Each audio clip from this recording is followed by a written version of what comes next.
All right, so let's get going on today's class.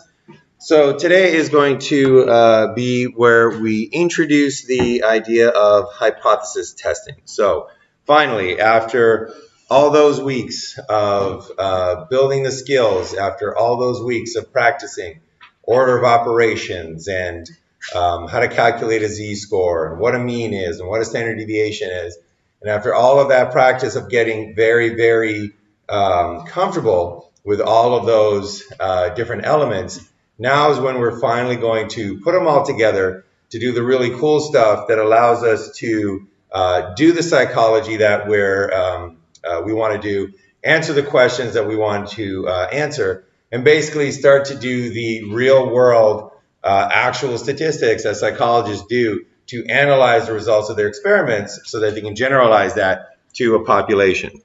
Now, what we're going to do today is we're not going to start off, with the ultimate kind of adventurous statistics. We're going to start off a little bit with a more simpler design, something that'll kind of prepare us for any situation of hypothesis testing that we might come up with.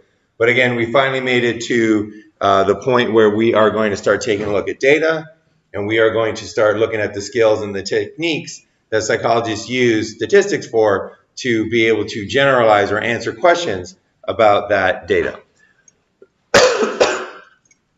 All right, so let's set this up with an example.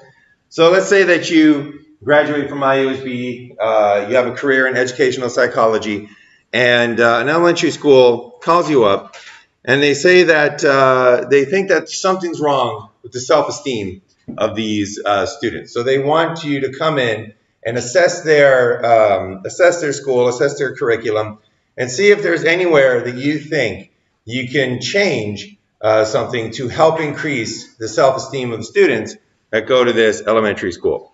And let's say that you go to their PE class and you notice that they have a very traditional, very standard physical education class, and you think to yourself, you know what, based on my theories and based on my recent work, I've come up with a new treatment. I've come up with a new therapy, you can think of it, that replaces the traditional physical education class with one that is more games-based, more kind of games-oriented. And this, you believe, is going to increase the self-esteem of these children. So the treatment that you want to implement is this games-based physical education program. And what you are hoping that it's going to do is you're hoping that it's going to lead to an increase in self-esteem.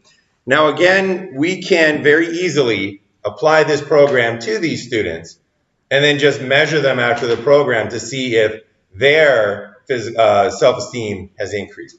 But what we want to be able to do is we want to be able to generalize this to the entire population of students so that it can go beyond just the students that we have access to, and it can be very useful if you conclude that it is effective. You can then help millions of children across the country rather than just those 30 to 40 students that participate in the program.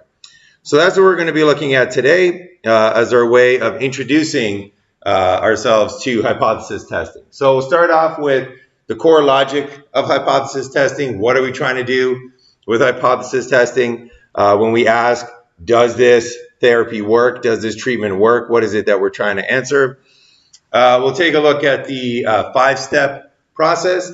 And then this is really the only thing that we're going to be doing for the rest of the semester. So once you get this 5-step process down and solid, it's just minor variations of that throughout the rest of the semester. All right, so hypothesis testing. Hypothesis testing, it's a systematic procedure for deciding whether the results of a research study support a hypothesis that applies to a population. So it's a systematic, that's the first part there, systematic procedure. This is a required procedure because human beings have biases all over the place. They have cognitive biases all over the place. And our ability to generalize from a sample to a population is horribly inaccurate. So the first thing here is to notice that this is a systematic procedure. It doesn't matter what biases you have. It doesn't matter if you really hope the research ends up going one way or if you really hope the research ends up going another way. This is just a system that can be applied, gets rid of all the bias so that you end up with the real truth. And it's deciding whether the results of your research study, the results that you have from measuring the sample, they actually support a hypothesis or a theory that doesn't just apply to the sample, but actually applies to the entire population. So really it's a way of generalizing from the results of a sample to the population, but doing it intelligently and in a way that cuts out any biases that we might have. So researchers always want to draw conclusions about a particular population. So in today's example, we don't want to draw conclusions about the students that go to that particular elementary school. We want to draw conclusions about students in general, but those conclusions are always going to be based on results from studying a sample. You very rarely ever have access to an entire population. So the conclusions are going to be based on the results of studying a sample. I'm just going to point out that your book starts off with the example of a sample of 1. We're going to sidestep that a little bit. We're going to start with samples that are greater than 1 right off the bat. And that's because that's actually the correct way to do things. So I'm going to teach you the correct way first. I'm going to provide you with the extra information that you need. But just be aware that in your homework, in the pretest and the post-test, you'll often see it said that a sample of 1, a single student, a single subject. So don't be confused about that. It's basically the same procedure, but I'm going to teach you the right way off the bat rather than the book kind of teaches you the wrong way and then tries to correct it later. All right, so we're going to be dealing with samples. So what's the core logic of hypothesis testing? Well, what we want to say, if we say that a treatment is effective, if we say that a treatment has an effect, causes a change, if a treatment does something, what we're really saying is that if we had a population, and we're going to start with a known population. So this is just to introduce the idea. This is a very specific situation that doesn't occur very often. But there are some populations where we know the mean and we know the standard deviation. So that's what we're starting with today. So if we have a known population and I have a treatment that is effective, what that means is that if I was able to apply that treatment to the entire population, I would change these people from a known population to a treated population. So that's what we mean by saying that a treatment has an effect, that a treatment causes a change. What we mean is that if we could apply this treatment to the entire population, that entire population would change into this new population. The people would change into this new population of treated individuals, and the mean of those, that new population, is unknown, because we don't know how big an effect our treatment might have. And the standard deviation of that new population is unknown, because we don't know if our treatment spread this population out.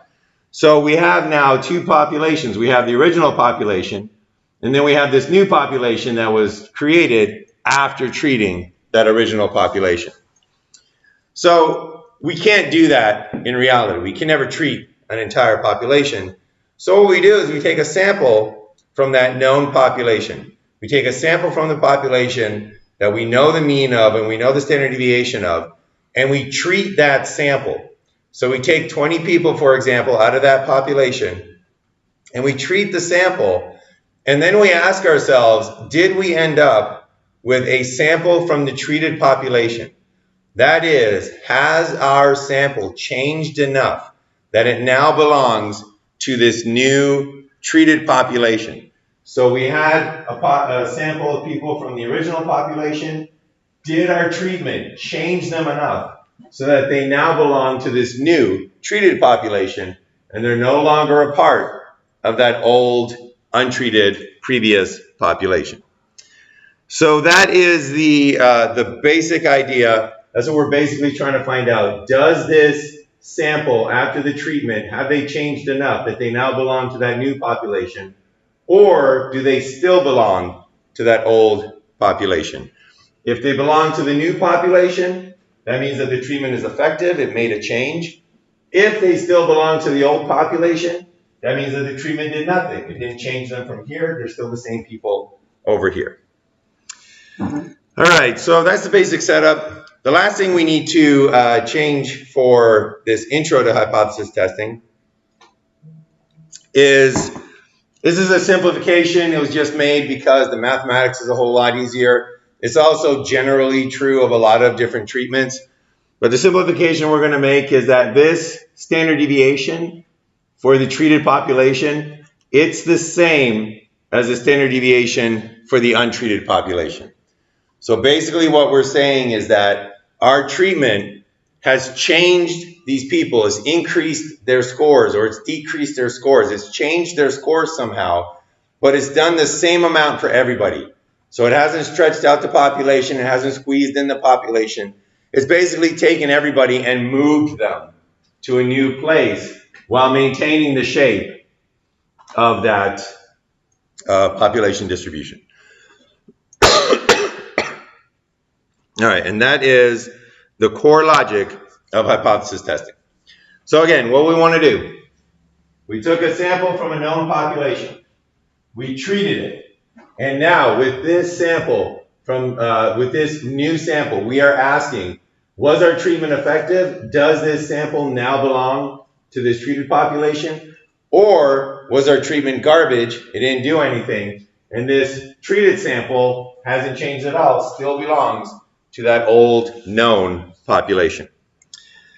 So the way that we make this determination, the way that we say whether the treatment was effective or not, whether the sample changed or not, we're going to see it's a 5-step procedure, and we'll see that in just a second. The last thing that I'm going to mention, and I don't want you to get, I'm going to mention this because I don't want you to get distracted about it. You're going to notice that in this initial procedure, we don't measure the population before, the sample before we treat it. You might be thinking that's a really silly thing to do. Why wouldn't you measure your sample before you treated it? And you'd be absolutely right. It's an incredible silly thing to do. However, we're going to get to that later on. That's a slightly more complicated hypothesis test. So we're going to start off with this very simple situation where you take a sample from a known population that you know the standard deviation and mean of. You don't measure it. You treat it. You measure this sample, and then you decide, does it belong to this treated population, or does it still belong to the known population? Has our treatment done something, or does it belong to the known population, or treatment has done nothing? Mm-hmm. So the known population, you're saying that you know the standard deviation and the mean, but then the unknown you don't. You don't. Okay. So just to give you I'll give you a quick example of this. Let's say that I had a magic IQ pill, right? If I applied this IQ pill to a known population, we know that the mean IQ in the population is 100, the mean standard deviation is 15, right? We know that about the population. It's a standardized IQ test. If I gave my IQ pill and it worked, then the IQ here, the treated mean, it would be something greater than 100, right? So if my IQ pill worked and it made people smarter, we got a lot of pills that make people lower in IQ, but let's say that it worked and it made people smarter, then these guys are going to be higher in IQ. Now, how effective is it? We don't know. Is it going to be 110, 120, 130? How big is it going to be? We don't know. But the other assumption that we do, just to make the math way easier, is to say that it's not going to spread out the people. So if the average gains 20 points, everybody gained 20 points is what they're looking for. And then what we do here is we take that sample, and for some reason we don't measure their IQ previous to the treatment, but I give them the pill. And then I ask, do these guys now, after they take the pill, do they belong to this treated population? Has their IQ actually changed to the point where they're no longer part of normal society? They're now part of these geniuses over here? Or does my pill do nothing? And in reality, you know, it's just sugar water, and these guys still belong back over here. So what we're going to do is we're going to see the procedure where we determine whether the treatment was effective by figuring out where does this treated population belong. Does it belong with the new population, in which case your treatment is effective? or has nothing happened and they still belong to the old population, in which case the treatment is not effective. All right, so to make that determination, we have our hypothesis testing process. So one of the nice things about this hypothesis testing process is that this has a lot of moving parts. And we're going to go over the core logic of hypothesis testing a few times, because sometimes it just takes a while before it kind of snaps together and before it makes intuitive sense. However, even if you don't quite get what's going on here quite yet, the hypothesis testing process, it's 5 steps that you can just kind of follow like a cookbook, and it'll get you to the right conclusion every single time. So even if you kind of can't wrap your mind around the inner workings of the hypothesis test yet, you will be. Students eventually, it eventually just kind of snaps to if it doesn't already make sense. These 5 steps, you can take those 5 steps and just use them to run, as we're going to see, just about any hypothesis test. So what are these 5 steps? Step number 1, you got to restate the question as a research hypothesis and a null hypothesis about the population. Step 2, you determine the characteristics of the comparison distribution. Step 3, you determine the cutoff sample score on the comparison distribution at which the null hypothesis should be rejected. Step 4, you determine the sample score on the comparison distribution. And then finally, step 5, you decide whether to reject the null hypothesis. So those are the 5 steps, and we'll go through each of them in turn and then apply them to our general or education, physical education treatment. All right, so restate the question as a research hypothesis and a null hypothesis about a population. Usually, the way that humans talk, the way that we express our ideas, they're not in a sort of mathematical, logical sense. So we might ask a question such as, is my IQ pill effective? But that's not something that stats can actually analyze. So we need to state it in a different way. So typically in psychology, we're asking, is there a difference between the treated population and the known population? Is there a difference between my IQ pill popping people and my non-IQ pill popping people? Is there a difference between the people, the population of depressed individuals that did cognitive behavioral therapy versus ones that did pharmacological therapy? So is there a difference between the treated population and the untreated population? That's the question we're usually asking. We can't analyze that with stats.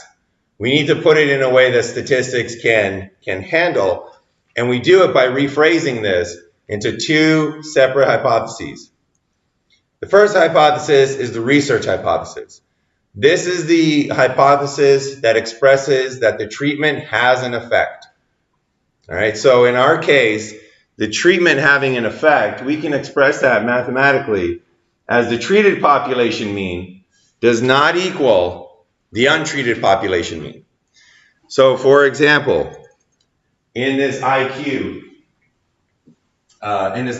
pill example, if my treated population has a mean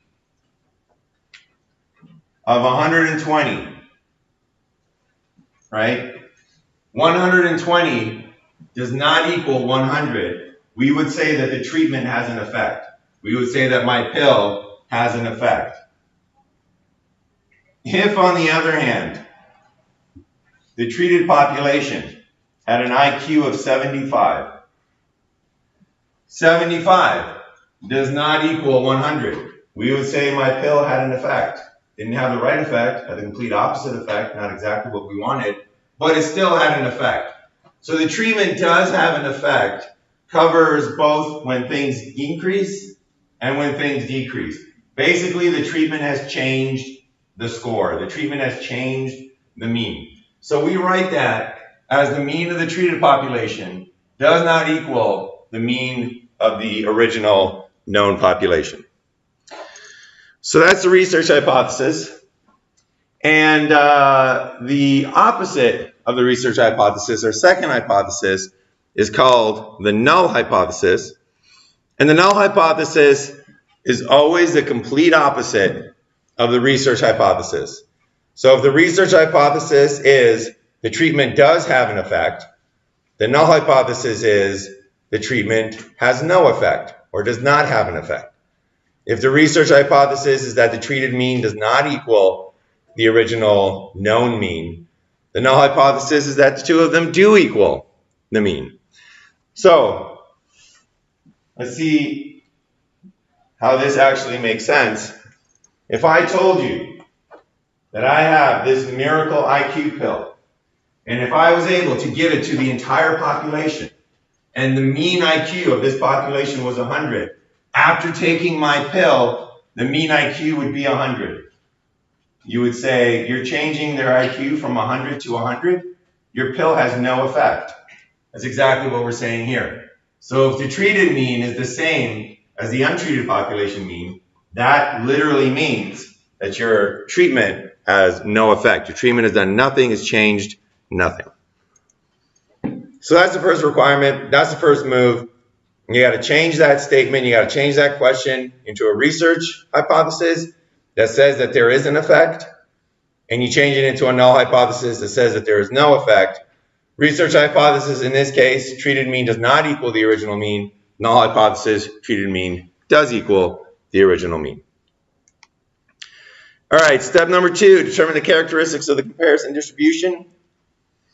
This is the comparison distribution. This is very important. This is not the treated population. It's not the untreated population. It's a comparison distribution that stands in for that untreated population. So it's going to be the distribution that you compare the score of your sample's results. It's the distribution that you compare your sample to. And it's only going to represent the original known population. So we need, if you recall, this population is a whole bunch of individuals stacked on top of individuals, right? All these little apartment buildings, not gonna, all the way up there, right? These are individuals stacked on top of individuals. This is a sample of people. This is an entire team of people. And it is unfair to compare a sample and their scores to these individuals, right? It's kind of like playing 5-on-1 basketball. It's just not fair. It's not the right comparison to make. So we need a new distribution that we can compare our sample to. We need a new distribution that we can compare our sample mean to. Basically, we don't need a distribution of individuals. We need a distribution of sample means. And that's where that central limit comes in. Because whereas we have a population distribution that could be anything, once we take a sample out of there, we can no longer compare our sample to that population distribution unless you have a sample size of 1, which is why your book starts off with this. But if we have a sample size of 2, 3, 4, or 5, what we need to do is we need to compare our sample of 5 to a distribution of samples of 5, right? We can't compare our sample to individuals. We need to compare our sample to a distribution of sample means. So that's where that characteristics of the comparison distribution is going to come from. That's what step 2 is going to come from. We're going to introduce how to do that later on. Currently, though, I'll just give you the information that you require for that. All right, step number 3, set a cutoff, sample score, or critical value. This is going to be the target against which you're going to compare the results of your study.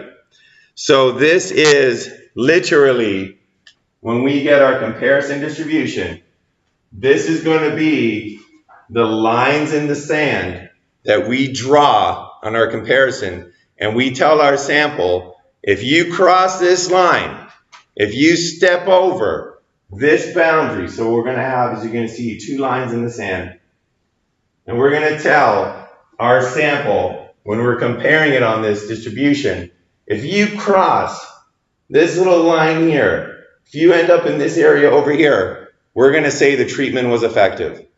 Or if you cross this line over here and end up in this area over here, we're going to say the treatment is effective. And that is going to be our cutoff, sample score, or critical values. So these are literally just scores that we're going to identify and there are lines in the sand, and if our sample crosses them, then we're going to say that our treatment is effective.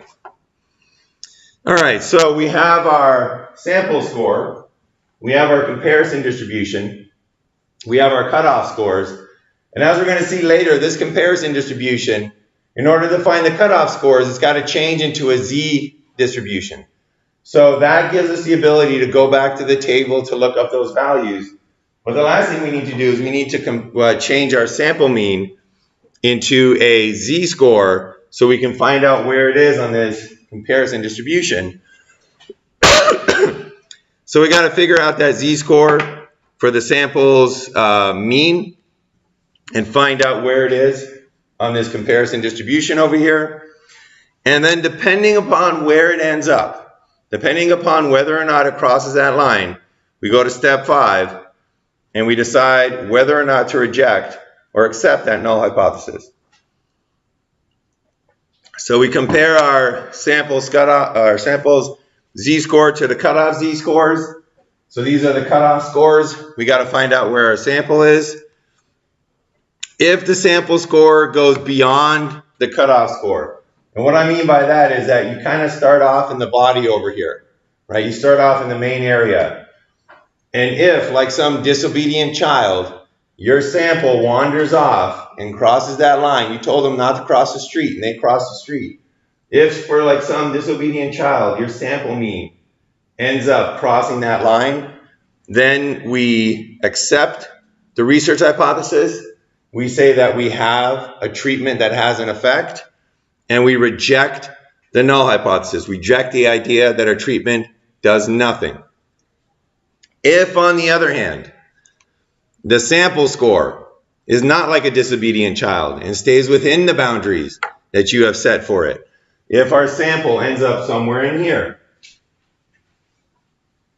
so if it ends up here, it doesn't cross those lines, then we accept the null hypothesis and we say we accept the idea that our treatment does nothing, and we reject the research hypothesis. We reject the idea that our treatment is effective.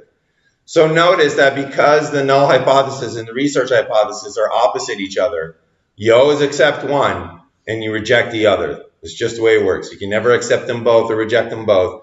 You always accept the null hypothesis and reject the research hypothesis, in which case you say that your treatment does nothing, or you accept the research hypothesis, reject the null hypothesis, in which case you say that your treatment is effective. And it's effective if you conclude that it's effective for the population. And if you conclude that it's not effective for the population. All right, so that's the 5-step procedure illustrated here. It's going to take a little while to sink in. So the best kind of idea right now is just go back to that example that we had about the elementary school, and we'll go through each of the 5 steps, and I'll identify what we're doing along the way so that you can kind of see this hypothesis test in action. All right, so once again, we're back at the elementary school. We have students in there. Teachers are worried about, principals are worried about their self-esteem, wants to be able to increase their self-esteem. You do an assessment of the school. You notice that they have a very traditional gym class, very traditional physical education class. And you say, hey, I have this new treatment, and I think it might work. I want to see if it's effective, but I think it might work. And what it is, it's a games program for your physical education class. So you take a bunch of students, and again, you forget to measure their self-esteem before you give them that games treatment, but you give these students this games treatment, and you measure their self-esteem afterwards, and you want to know, does your treatment give them higher self-esteem than the average child in the United States? Or did your treatment not improve their self-esteem compared to the average child in the United States? So we're asking, did our treatment make them have higher self-esteem than the general population of the United States? All right, so here's the question. Here's the situation. So a researcher is evaluating the effectiveness of a new physical education program, the GAMES program, for elementary school children. The program is designed to reduce competition and increase individual self-esteem. A sample of 16 children is selected, and the children are placed in the new program. After 3 months, each child is given a standardized self-esteem test. Again, didn't measure them before.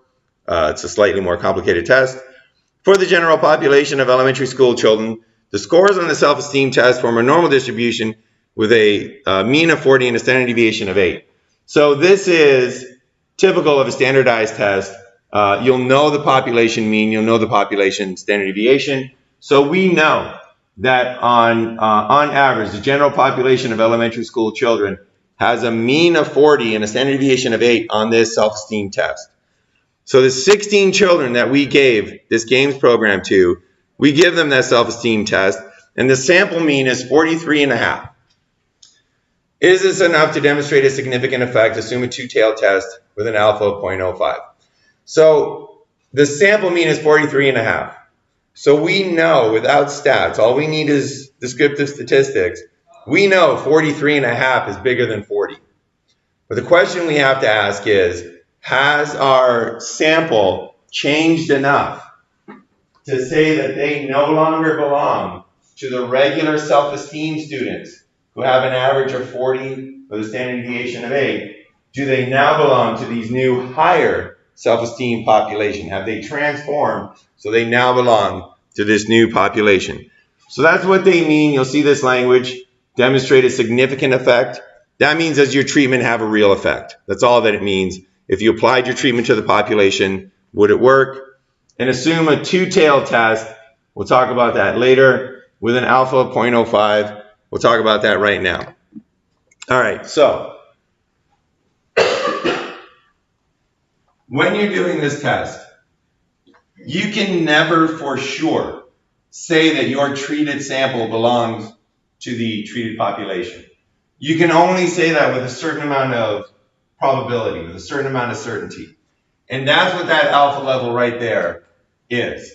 So an alpha level is basically your tolerance for saying that there's an effect when there actually isn't an effect.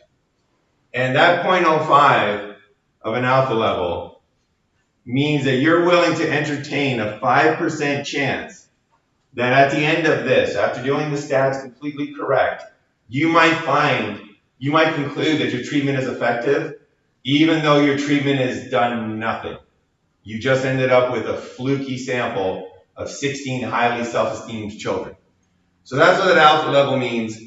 And you'll notice that different studies will have different alpha levels depending upon how horrible it would be to make that wrong conclusion. So for example, 5%, that's usually the highest it will go.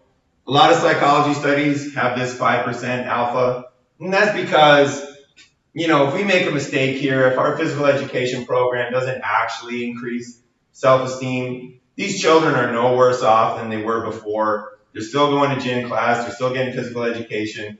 We were hoping their self-esteem would go up, but it didn't. But they're really no worse off than they were before. So we're willing to go about 5% on maybe making a mistake, maybe saying the treatment is effective when it's not. If this was cancer research, that would be a horrible mistake to make, right? So to say that, well, we took this person off their treatment and we put them on this new treatment because we thought it would be effective, turns out it's not, sorry for the mistake. With cancer research, that would be a disaster. So the alpha level for something in cancer research would be something more like, too many zeros, something more like 0.001, which equals 0.1%, which equals only a 1 in 1,000 chance, right? So depending upon how egregious it would be if you made an error, you have an alpha level that's at a certain level. This is going to determine our lines in the sand. For most psychology experiments, is 0.05. All right, hypothesis testing procedure. We're going to go through all 5 steps. We'll start off with step number 1, restate the question as a research hypothesis and a null hypothesis about the population. We want to know, is there a difference between the game program students, between the game program student population and the general student, i.e. the untreated population? That's what we want to know. If we could treat the entire United States with our games program, would that make them different from the way that they are right now? Can't answer that with stats unless we put it into a research and null hypothesis.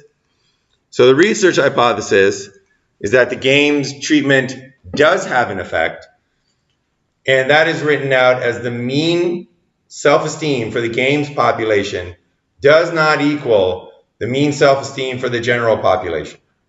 So the games do have an effect, means that if we increase the self-esteem, that's an effect. If we horribly decrease the self-esteem, that's also an effect. So the research hypothesis is that the games do have an effect. And this says that the games will have an effect as long as their self-esteem of the games population is not equal to the self-esteem of the general population. The null hypothesis, complete opposite. We have the null hypothesis that the treatment has no effect. The games makes no change in self-esteem. And that is written out as the mean self-esteem for the games population is exactly the same. It's equal to the mean self-esteem of the general population.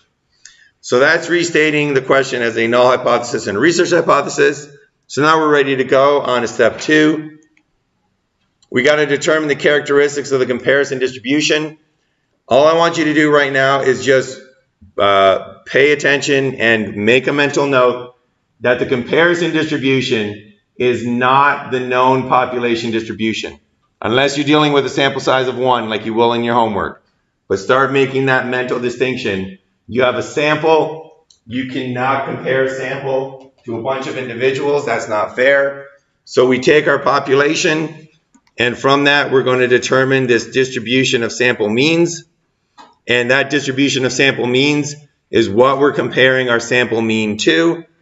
So that's going to be step 2. We're going to see how to do that in chapter 5. But for right now, I'm going to give you the information that you need. So the mean of the comparison distribution is 40, and the standard deviation of the comparison distribution is equal to 2. So let's draw that out here. Actually, I need a little bit more space.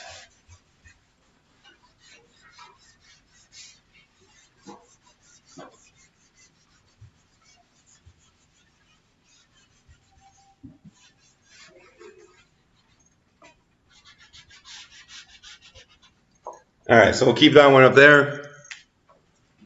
So we have our comparison distribution. This is our distribution of sample means.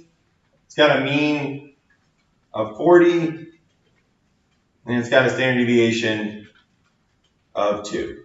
All right. Next thing we do is we set a cutoff sample score or critical value. This is going to be the target against which we're going to compare the rest of our study. We're going to see how to do this very soon, but the one thing that I want to let you know about right now is that we do this by using the unit normal distribution table. So the unit normal distribution table is filled with these cutoff scores. So what we need to do is we need to take this comparison distribution and we need to transform the whole thing into z-scores. That's what allows us to flip to that appendix to find out all these cutoff scores. So this comparison distribution is going to get transformed into a z-score distribution, and we know the mean, that equals 0. We know the standard deviation, that equals 1. And that allows us to find these cutoff scores, these lines in the sand. And in this instance, the cutoff scores, these critical z-scores, they're going to be at minus 1.96, and they're going to be at positive 1.96. So we're going to see where the 1.96s came later on. We're going to kind of dole this out a little bit step by step.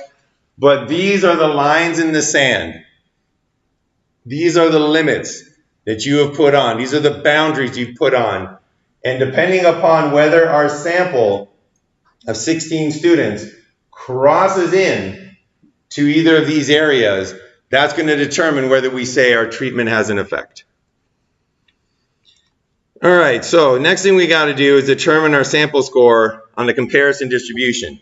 So remember that our children, our students, they scored a mean of 43.5. So 43.5 is somewhere over here, right? 43.5. If this is 40 right there, I don't know, somewhere around there is 43.5. But remember, we don't have this distribution in our appendix in our textbook, right? We don't have statisticians who have figured out everything about this particular distribution here. So what we got to do is we got to take this mean and we got to transform it into a z-score so we can find out where it is on this distribution over here. So this is where all that z-score practice is going to come in handy. So we need to figure out the z-score for our samples raw score. So we have a mean of 43.5. The comparison distribution, we have a sample mean, sorry, of 43.5. The comparison distribution has a mean of 40, has a standard deviation of 2.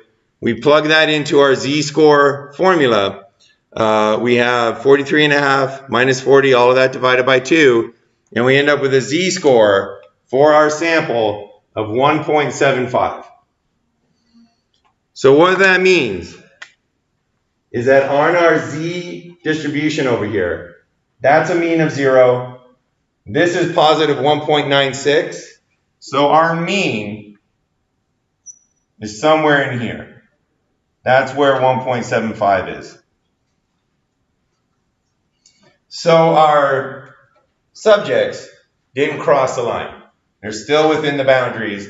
They haven't crossed that line.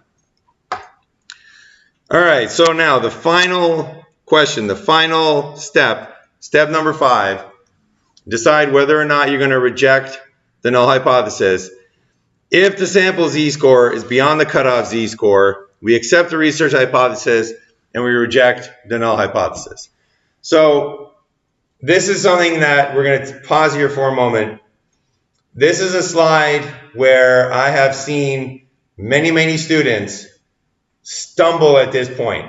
So step 1, done well. Step 2, excellent. Step 3, really well. Step 4, z-score, no problem. Step 5, they go the wrong way and make the wrong conclusion. And I think part of the challenge here is that you are doing a lot of mental gymnastics when you're first learning how to do hypothesis testing. And step 5 has a lot of hidden mental gymnastics. So look at that phrase, reject the null hypothesis. It's literally like a triple negative. The null hypothesis is that the treatment has no effect. You are rejecting that the treatment has no effect. You're rejecting nothing, meaning that you're accepting. I mean, don't do that to yourselves. I've been doing this for years. It makes sense to me. It's kind of quick because I've done hundreds of these. This is your first time doing hypothesis testing. I highly recommend that until it's automatic, and probably this is going to happen in graduate school, double check with this slide right here. Because whereas sometimes it's a little difficult to remember what to do, it's not difficult to see if the sample score is beyond the cutoff z-score. These are the cutoff z-scores. Here's your sample score. It's within. It did not go beyond. So all you need to do is say if the sample score is beyond the cutoff z-score, accept the research hypothesis, reject the null hypothesis. Well, our sample score is not beyond the cutoff z-score, so we're not going to do this slide. What does the next slide say? If the sample z-score is within the cutoff z-score. Yep, that's our situation. So what do? We accept the null hypothesis and we reject the research hypothesis. So until you become very familiar, I highly recommend have those 2 slides out. Double check with them until it becomes automatic. And again, you'll get to the point where as soon as you see this, you're like, oh, I know exactly what to do.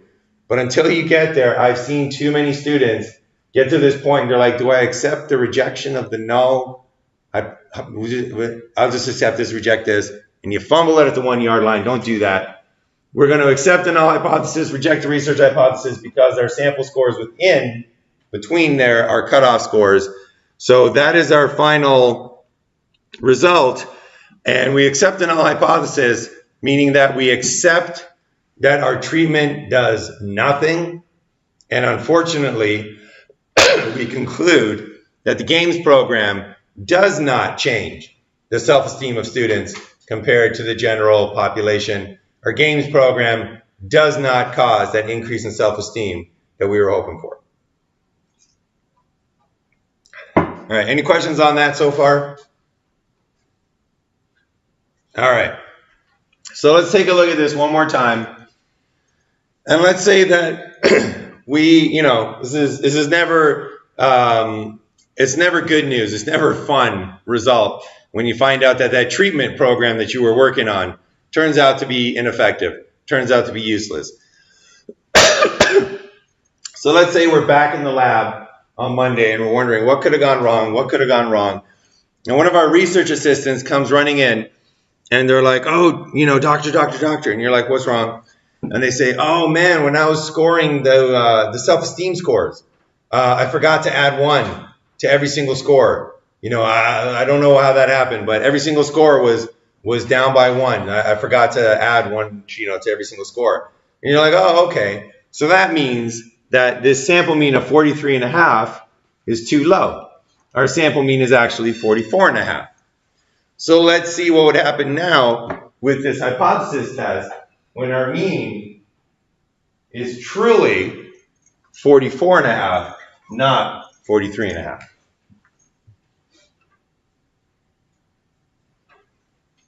You can hear the suspense in the room. What's going to happen? All right, so luckily for us, very little of this actually changes. Because again, it's just the same exact setup. So we still got to restate. Step number 1, restate the question as a research hypothesis and a null hypothesis about the population. We still want to know, is there a difference between the game program students and the general students, that untreated population?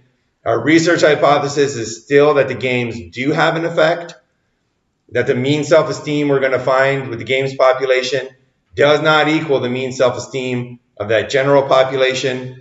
The null hypothesis is still the complete opposite. Research hypothesis, games do have an effect. Null hypothesis, the game treatment does not have an effect. And in this case, we write that out as the mean self-esteem for the games population equals the mean self-esteem for that general population. Step 2, determine the characteristics of the comparison distribution.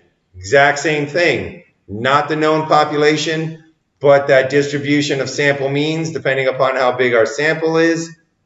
We're going to compare our sample mean to a distribution of sample means. And you'll see how to do that in Chapter 6. But for now, I'm going to give it to you. And because our sample size has not changed, it's the exact same comparison distribution that we had that first time around. Step 3, we got to set our sample cutoff score, or also known as our critical values. These are the targets against which you're going to compare your results. These are your lines in the sand. Again, we're going to see how to do this soon, but nothing has changed. Our lines in the sand are still positive 1.96 and minus 1.96. Those are the boundaries for our hypothesis test. Step 4, determine your sample score on the comparison distribution. This is the step that changes.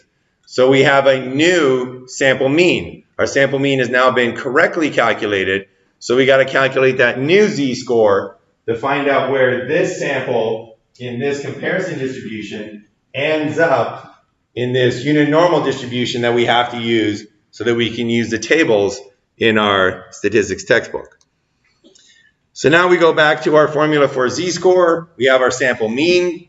We have our comparison distribution mean and our comparison distribution standard deviation.